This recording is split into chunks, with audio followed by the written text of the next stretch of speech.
민수기 23장 13절에서 30절 말씀입니다.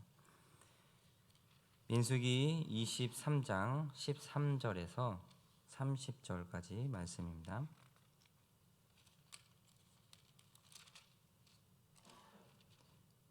제가 먼저 읽겠고 같이 교독하겠습니다. 발락이 말하되 나와 함께 그들을 달리 볼 곳으로 가자. 거기서는 그들을 다 보지 못하고 그들의 끝만 보리니 거기서 나를 위하여 그들을 저주하라 하고,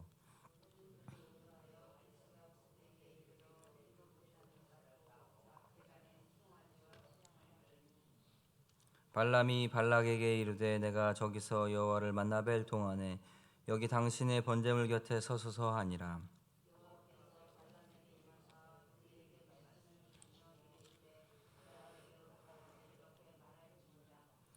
발람이 가서 본즉 발락이 번제물 곁에 섰고 모압 고관들이 함께 있더라. 발락이 발람에게 이르되 여호와께서 무슨 말씀을 하시더냐.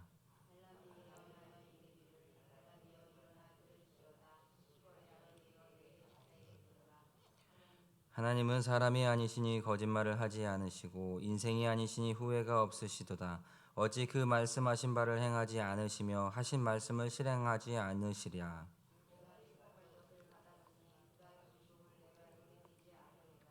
야곱의 허물을 보지 아니하시며 이스라엘의 반역을 보지 아니하시는도다. 여호와 그들의 하나님이 그들과 함께 계시니 왕을 부르는 소리가 그 중에 있도다.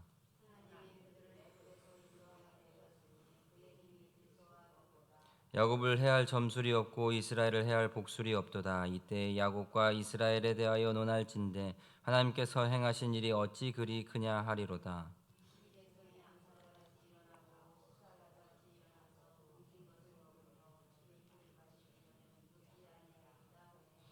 발락이 발람에게 이르되 그들을 저주하지도 말고 축복하지도 말라.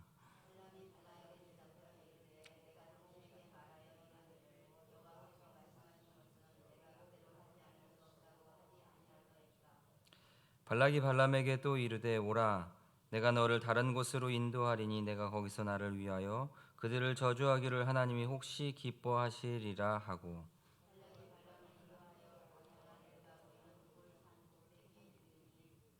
발람이 발락에게 이르되 나를 위하여 여기 7 제단을 쌓고 거기 수송아지 7마리와 순양 7마리를 준비하소서. 발락이 발람의 말대로 행하여 각 제단에 수송아지와 순양을 드리니라. 아멘. 발람과 발락의 이야기를 듣다 보면 어리석은 인간들은 정말로 과연 하나님의 말씀을 듣고 싶은 것인지 아니면 나의 계획과 뜻을 하나님도 굴복해 주시기를 원하는 것인지 알 수가 없다라는 생각을 하게 됩니다. 발람이라는 존재가 거짓 선지자였는지 아니면 요나처럼 조금 불성실하기는 했지만 하나님의 참된 선지자인지는 참 그 정체성을 분명히 하기가 쉽지 않은 캐릭터인 것 같습니다. 그러나 어찌되었든 그가 하나님의 뜻을 전달하는 데 있어서 정직하게 사용되었다라는 사실, 이거 하나만큼은 맞으면서도 신기할 뿐입니다. 하나님은 사막에서도 물을 내고 계시며 작은 미물에게서도 인간의 언어를 하게 할 수 있으시며 죽은 자도 살리시는 분이기 때문이겠죠. 어쩌면 발람의 마음속에는 재수없게도 이번에는 복채를 제대로 받기는 힘들겠다라는 원망과 불만이 있었을지는 모르겠지만 어찌되었든 간만에 정말 참된 신기 내린 예언을 자기가 할 수 있게 되었다라는 것을 보게 되죠. 그런데 그 의뢰인인 발람은 계속적으로 정말 자신이 듣고 싶은 이야기만 해달라고 조르고 있는 실정입니다. 만약 그가 엘리야나 나단 선지자를 찾아와서 이런 부탁, 이런 청탁을 했다면 정말 얄짤없이 불호령이 떨어졌거나 하늘에서 불덩이가 떨어져 죽었을지도 모르겠지만 그래도 발람 정도 되는 이 피레미 정도 되는 선지자는 뭔가 사역하는 걸 보니 순수하지도 않은 것 같고 잘만 구슬리면 그 마음을 바꿔볼 수도 있겠다라고 생각했는지 모르겠습니다. 그리하여 발락은 법원의 판결을 뒤집기 위해서 그 위에다가 상소를 하듯이 하나님의 예언도 바꿔보려고 하고 있습니다. 그래서 어떻게 하면 적군 이스라엘을 향한 축복을 저주로 바꿀 수 있을까 하여 매우 지극히 인간적인 방법을 동원하고 있죠. 오늘 본문 13절을 함께 읽도록 하겠습니다. 발락이 말하되 나와 함께 그들을 달리 볼 곳으로 가자. 거기서는 그들을 다 보지 못하고 그들의 끝만 보리니 거기서 나를 위하여 저들을 저주하라 하고. 아마도 발락은 이렇게 생각했을 것이에요. 예언자 발람이 이 사기가 등등한 이스라엘 군대를 한눈에 보이는 높은 곳에서 보니 마음이 부담스러워서 거기에 영향을 받아서 예언에 있어서도 굽었을 것이다. 갈등이 생겼을 것이다 라고 생각했을 것입니다. 그렇다면 그가 발락이 낼 수 있는 잔꾀는 무엇이겠습니까? 진영의 끄트머리만 일부분만 볼 수 있는 어떤 곳으로 가서 거기서 예언을 하면 신기를 받으면 좀 생각이 달라질 수 있다고 믿은 거죠. 이러한 사실만 미워 보아도 우리는 이 발락 왕이 발람을 진짜 하나님의 사람으로 여기고 있지는 않다라는 것을 충분히 미루어 짐작할 수 있습니다. 그래서 발락은 소빔들이라고 하는 곳으로 자리를 옮기죠. 제2심을 치르려고 하는 것입니다. 발락의 속셈을 모르실 수 없는 하나님은 매우 명확한 말씀으로 다시 한번 도장을 찍고 있습니다. 우리 18절 민수기 23장 18절을 읽겠습니다. 발람이 예언하여 이르기를 발락이여 일어나 들을지어다 십볼의 아들이여 내게 자세히 들으라. 본격적인 하나님의 예언을 하기에 앞서서 하나님은 발락을 통해 발람에게 하나님의 말씀을 듣는 바른 자세에 대해서 이야기하십니다. 정신을 똑바로 차리고 들으라는 거죠. 18절에 일어나서 들으라라는 이 말이 무슨 뜻이겠습니까? 너가 할 수 있는 최고의 존경심과 경외감을 갖고 들으라는 것이에요. 하나님의 말씀을 대하는 그 자세 꼬라지로 무슨 말씀을 들을 수 있겠냐라고 엄히 말하는 것이죠. 듣고 마음을 바꿀 생각도 없이 앉아있는 그 상황이 가당키나 하겠냐라는 것이에요. 하나님은 지금 발락 위에 있습니까? 아니면 발락 아래에서 그의 시중을 들고 있습니까? 발락은 하나님의 말씀을 듣는 자리임에도 불구하고 이미 하나님 위에 올라타서 말씀을 듣고 있는 것이죠. 지금 그것을 지적하는 것이에요. 18절에 자세히 들으라는 이 말은 발락을 향한 명령이지 결코 굽실대는 부탁이 아니에요. 전화가 와가지고 제 이야기 좀만 더 들어주십시오, 조금만 더 들어주십시오 라고 부탁하는 그러한 사람들의 마음이 아니다라는 것이죠. 이렇게 말씀하실 때 알아들으려면 좋으련만 모든 영화가 그렇듯이 모든 드라마가 그렇듯이 1회에 끝날 수는 없겠죠. 발락은 계속적으로 완고하게 듣지 않습니다. 이를 두고 하나님은 자신의 뜻을 돌이킬 생각도 없다고 말씀하시죠. 오늘 본문 19절과 20절을 함께 읽겠습니다. 하나님은 사람이 아니시니 거짓말을 하지 않으시고 인생이 아니시니 후회가 없으시도다. 어찌 그 말씀하신 바를 행하지 않으시며 하신 말씀을 실행하지 않으시랴. 내가 축복할 것을 받았으니 그가 주신 복을 내가 돌이키지 않으리라. 여기서 우리는 하나님의 본질적인 속성에 대해서 알 수 있어요. 하나님은 상황과 환경에 휘둘리시거나 후회하실 만한 선택을 하지 않습니다.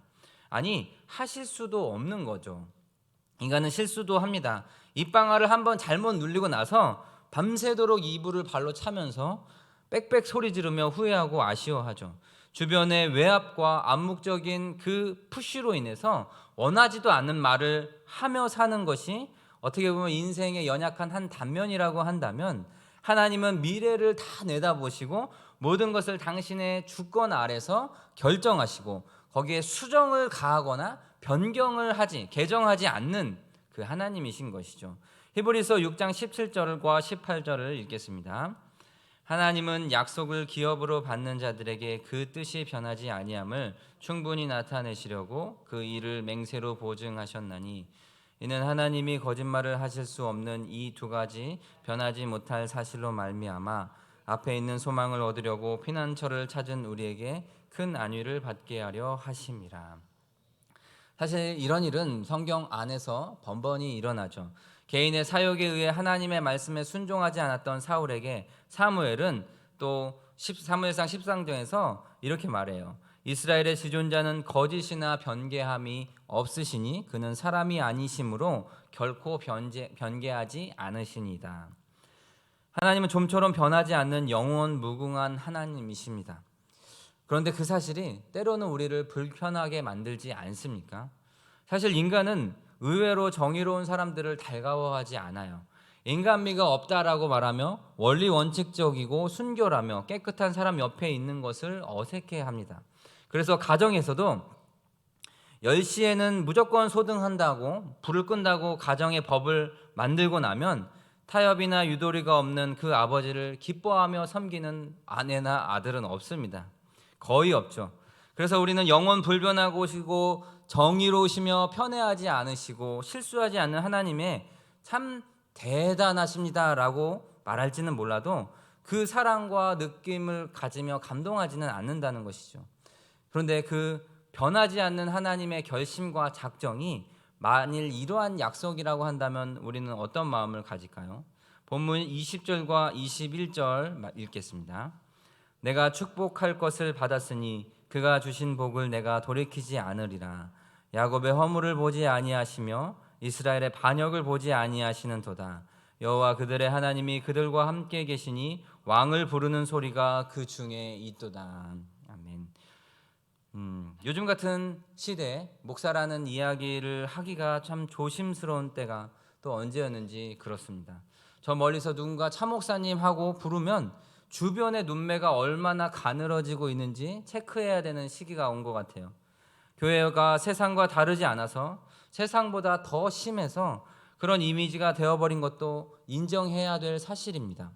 그 일은 원래 누구의 잘못이었고 누가 원인이고 그 사건은 우리 교단과는 상관없다라고 핑계대는 것조차도 점점 지쳐가는 이 시점에서 그럼에도 불구하고 나는 하나님께 축복을 받은 자인가, 그렇게 자격이 있는가라고 곰곰이 생각해 볼 수 있는 것이죠.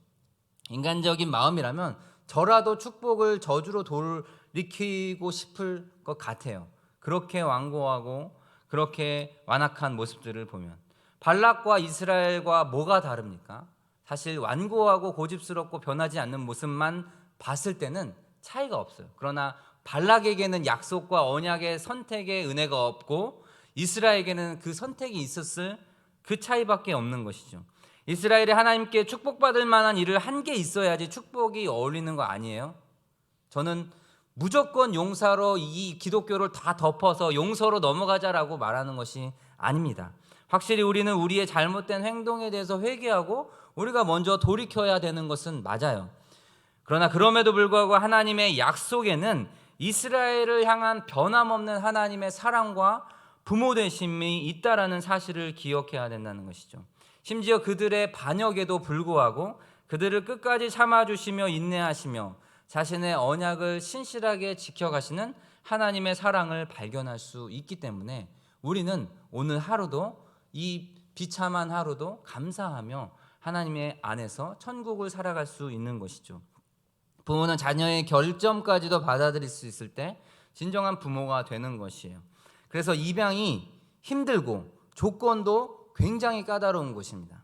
경제적인 수준이 돼야지 입양도 할 수 있는 거고 고학력의 지식적 수준을 가지고 평가하는 것들이 가능해요, 세상에서는. 그러나 그것이 세상의 기준이 될 수 있을지는 몰라도 이 하나님의 영적인 그 입양 안에서는 가능하지 않을 수 있다는 것이죠. 자신이 낫지 않았다고 할지라도 자녀의 반역까지도 감당할 수 있다면 그 분이야말로 진정한 부모이죠. 우리가 입양을 하는 조건이 그 자녀의 어떠한 밑바닥까지도 품을 수 있는지를 보는 것이 사실은 바른 기준이 될 것입니다. 그런데 이것은 반대로도 생각해 볼 수 있어요. 자신이 낳았음에도 불구하고 그 자신이 낳은 친자식의 그 결점을 감당할 수 없는 사람이라면 그는 부모는 아닌 것이죠. 낳는 사람이 되었을진 대리모가 될지는 몰라도 부모라고 말할 수는 없는 것이에요. 그리고 실제로 현실 가운데서 수없이 입양한 아들뿐만이 아니라 친자녀에게 하는 행동들, 부모의 길을 포기하는 행동들이 기사에 오르내기도 합니다. 이처럼 우리는 애초에 날 때부터 내 속의 죄악과 반역으로 인해서 영적인 고아와 같은 존재였습니다. 우리의 죄를 감당할 만한 그 부모가 없었던 것이죠. 아니, 자녀라고 하는 위치 자체가 결코 자기와 맞는 부모를 찾을 수 있을 만한 그 자리가 아니죠. 부모가 자신의 자녀를 찾아내는 것이 기본적인 원리입니다. 그렇게 하나님께서는 우리를 찾아내셨죠. 성령 하나님은 우리를 발견해 내셨고 우리의 부모가 되어 주셨고 우리의 마음과 심령, 고아된 마음의 심령을 만져주시고 회복하여 주십니다. 요한복음 14장 17절과 18절을 읽겠습니다. 그는 진리의 영이라 세상은 능히 그를 받지 못하나니 이는 그를 보지도 못하고 알지도 못함이라. 그러나 너희는 그를 아나니 그는 너희와 함께 거하시며 또 너희 속에 계시겠음이라. 내가 너희를 고아와 같이 버려두지 아니하고 너희에게로 오리라. 아멘. 하나님은 자신의 언약에 신실하셔서 애굽의 종되었던 이스라엘 민족을 출애굽시키셨습니다. 그리고 광야에서의 그 모든 고된 시간과 곤통의 순간에도 함께하여 주신 아버지가 되십니다. 또한 가나안 족속들의 대적들을 모두 물리쳐 주시고 그 땅에 정착하게 하심으로 모든 언약을 신실하게 지키시는 이스라엘의 아버지 되신다라는 것이죠. 비록 그런 은혜를 베풀 만한 자격을 이스라엘이 제대로 갖추지도 못했음에도 불구하고 부모이기 때문에 그것들이 가능한 것이죠. 시간이 흐르면 자녀가 지금보다 훨씬 더 나아질 것이다 라는 믿음이 없다면 부모 역할을 계속적으로 감당하기는 참 어려울 것이에요. 자기 자녀가 미래에 더 인간다워지고 더 하나님의 형상을 닮아가는 존재가 될 것이다 라는 믿음을 하나님이 우리 안에서 갖고 있다라는 것이죠. 하나님은 우리를 향한 믿음을 갖고 있습니다. 변화될 것이다 라는 그 믿음 때문에 변하지 않는 지금의 모습을 받아주실 수 있다라는 것이죠. 하나님께서 나를 자녀 삼아 주신 것이고 나의 아버지가 되어 주신 것입니다. 인간은 자신이 정한 그 결정도 수시로 변경하죠. 상황과 환경에 의해서 어쩔 수 없이 생각을 고쳐 먹기도 합니다. 그러나 그분은 나를 향한 축복을 결코 돌이키지 않으실 것입니다. 더 나아질 내 모습을 보시고 더 주님을 닮아갈 것을 아시고 마음을 결코 돌이키지 않습니다. 이 아침에 그 하나님의 마음을 느끼게 해달라고 기도하는 우리가 되기를 원합니다. 발락과 같이 이스라엘을 참소하는 자들이 있어요. 사단과 같이 우리의 연약함, 우리의 죄된 모습을 보고 하나님의 저주를 내려달라고, 우리를 하나님의 치심을 허락해달라고 우리를 계속적으로 참소하는 자들이 있어요. 그 상황 가운데에서도 전혀 마음을 바꾸시지 않는 하나님이 은혜인 것이죠. 감사인 것이죠. 우리를 참고 인내하며 기다려주시는 그 하나님께 감사와 찬양을 올려드리며 겸손히 나아가는 우리 모두가 되기를 주님의 이름으로 축복합니다.